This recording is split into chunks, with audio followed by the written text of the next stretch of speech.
Welcome to another edition of USEA's Global Briefing. My name is Melissa Brown. I'm a Senior Program Coordinator here for Communications and Events, and I am joined today with Dionysios Protopapas from the Embassy of Greece. How are you? Nice to see you. Nice to meet you. Oh, yeah, so let's get into it. History shows that the US and Greece have shared a deep bond since the early days of the Greek War of Independence. Looking at our modern partnership, how does the embassy view the evolution of this relationship into the strategic alliance we see today? Well, that goes way back. We can trace it back to the Declaration of Independence, where its authors looked into ancient Greece and ancient Rome to get ideas. And then when we had our War of Independence, there were many in the United States which were very sympathetic to our cause for freedom after 4 centuries of Ottoman rule in Greece. And that created a wave of philhellenes, foreigners sympathetic to the Greek cause. This is all evolved into the strategic alliance that we have today with the US, which basically developed after the Second World War. Oh, yes. And while our shared values keep us closely aligned, different regional perspectives can lead to unique diplomatic approaches. How does the embassy work to maintain such a positive pattern of cooperation when navigating complex issues in the East Mediterranean? Well, you're right to point out that things are always complex and difficult, but we have some, let's say, values and ideas and policies that we don't easily change.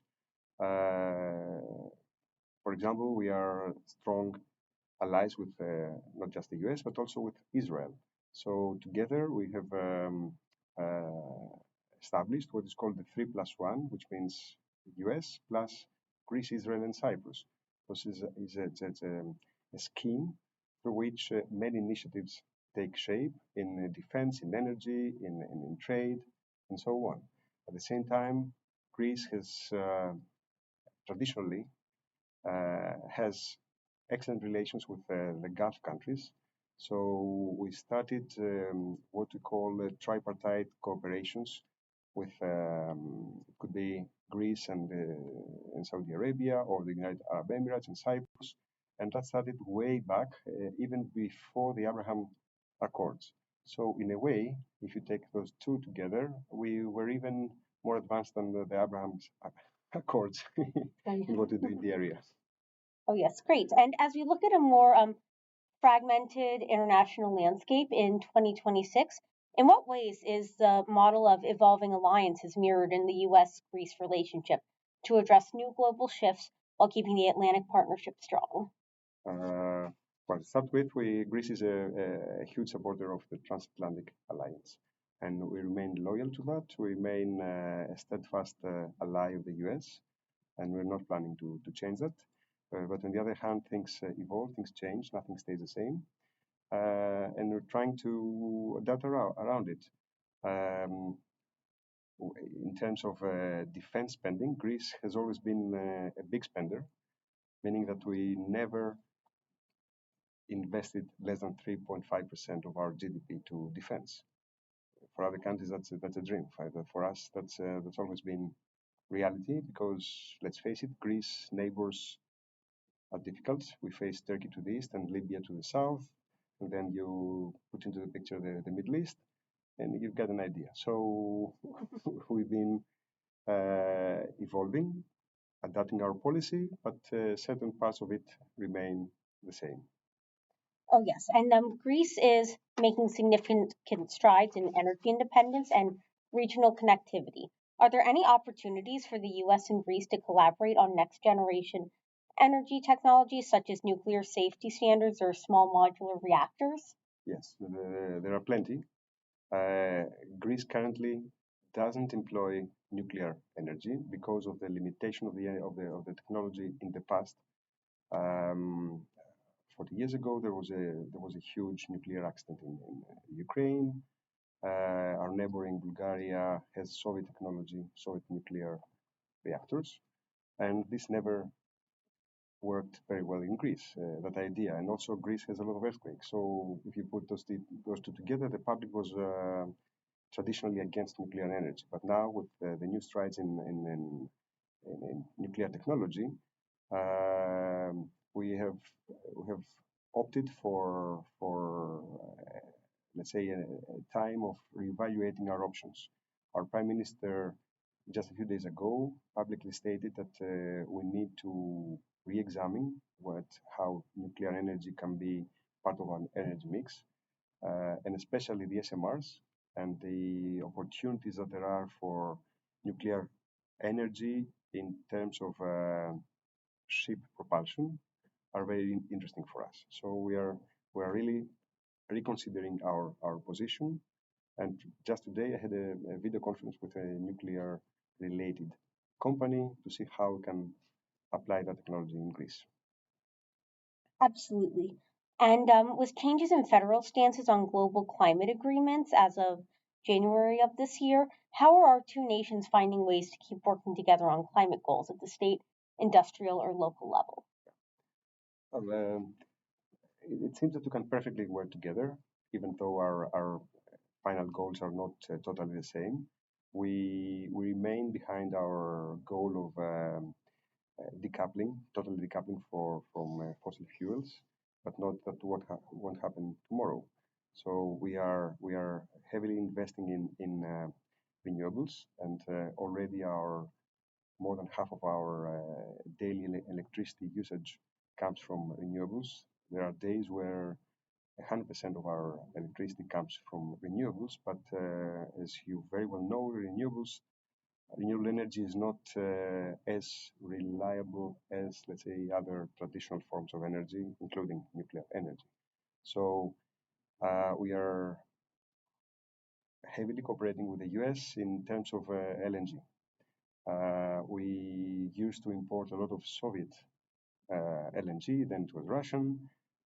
Now the whole of Europe has decided that within a couple of years there will be no more Russian LNG in Europe. And in Greece, we already started working on that 15 years ago, trying to differentiate our sources from energy from Russian LNG and become less dependent, of course, on that.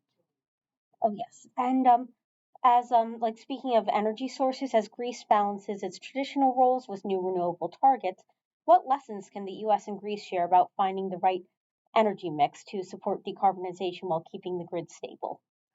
Well, we always believe that we have to be energy agnostic, meaning that we have to examine any energy source without prejudice and see how those sources can fit into our energy mix. We believe, of course, that LNG is indispensable for our energy mix as a transitional fuel, but this transition will last for decades. That's for sure. So we we are already importing many shipments of US LNG in Greece, through Greece this LNG goes to the other markets around us. We already supply Bulgaria, Romania, North Macedonia, and we built the vertical energy corridor, which can bring natural gas all the way up to Ukraine. Oh, yes. And the concept of strategic autonomy is often discussed in Europe. From the embassy's perspective, how can a more self sufficient Greece and Europe actually strengthen the overall security relationship with the US? Yeah, I think that the countries uh, need to try to be autonomous. I already mentioned that we spend a lot of money on defense. In the past, Europe was spoiled. That's a fact. It always relied on the US to spend on defense instead of us ourselves in Europe. I mean, uh, we all we all know that it cannot go on forever. So we are trying to develop the European defense industry, and we in Greece do the same with the Greek defense companies. I strongly believe that this will be to the benefit of the US as well, but obviously we cannot rely on the US for everything. We have to be dependent, and the more we are yeah, not dependent, independent, and the more we are self-dependent, the more we allow the US to take resources out away from us and devote them to other parts of the world where probably they are more needed. Oh, yes. And with Greece taking on more prominent leadership roles in international forums, what are the primary goals of the embassy to achieve regarding global economic stability? Well, just last week we had the spring meetings of the World Bank and IMF. Our finance minister, Mr. Pierakakis, was here, and he also happens to be the chairman of the Eurogroup. That's the group of the European finance ministers. Now, it's a bit ironic because a few years ago we had a huge economic crisis in Greece, and now our finance minister chairs the group of finance ministers of Europe. But there's a lot of lessons to be learned from our crisis, and I think that this is what our finance minister is trying to do in the European context. We managed to come out of the crisis. We became an IMF success story. How? Simply by applying political stability, fiscal discipline, and many, many reforms. So this is the same thing that Europe needs today, especially now that we are facing a big economic and energy crisis probably ahead of us because of the condition, the situation in the Strait of Hormuz. But again, countries that are politically stable, fiscally disciplined, and are applying reforms are better positioned to handle the crisis. Oh, yes. And following recent international summits on the future of technology, how are the US and Greece partnering to ensure that advancements in AI are used to serve the public interest? Um, we signed a declaration of economic independence, let's say, together with the US a few months ago with Deputy Minister, Deputy Secretary Helberg, trying to find ways to secure supply chains for critical minerals and also for ways to develop artificial intelligence. We strongly cooperate with U.S. multinationals like Amazon, Google, Microsoft to develop data centers in Greece. Right now, our energy company, which is called PPC, is developing the biggest data center in Greece, and in a few weeks there will be announcement about its cooperation with some US hyperscalers about it. Wonderful. So we're doing the best we can to develop AI and to do that with American companies. And our last question talks about how both nations are looking to build a more resilient supply chain for the green transition. What kind of industrial partnerships or joint ventures are being prioritized to help support our shared infrastructure?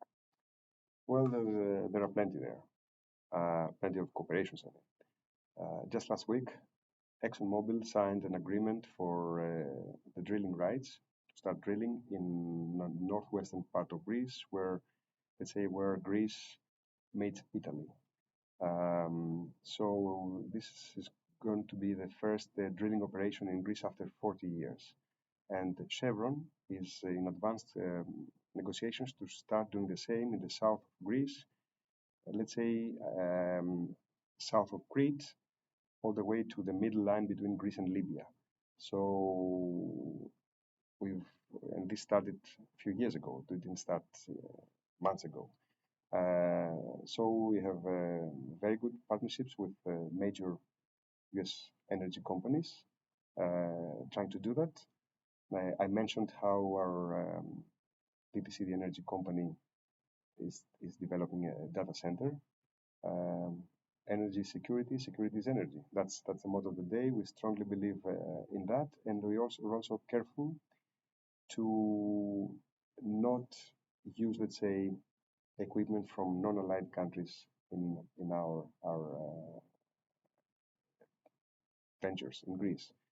Just to give you an example, just last week, our customs authority signed an agreement, a contract actually, with US suppliers to get all the scanning equipment for Greek ports from US companies and instead of non-allied countries.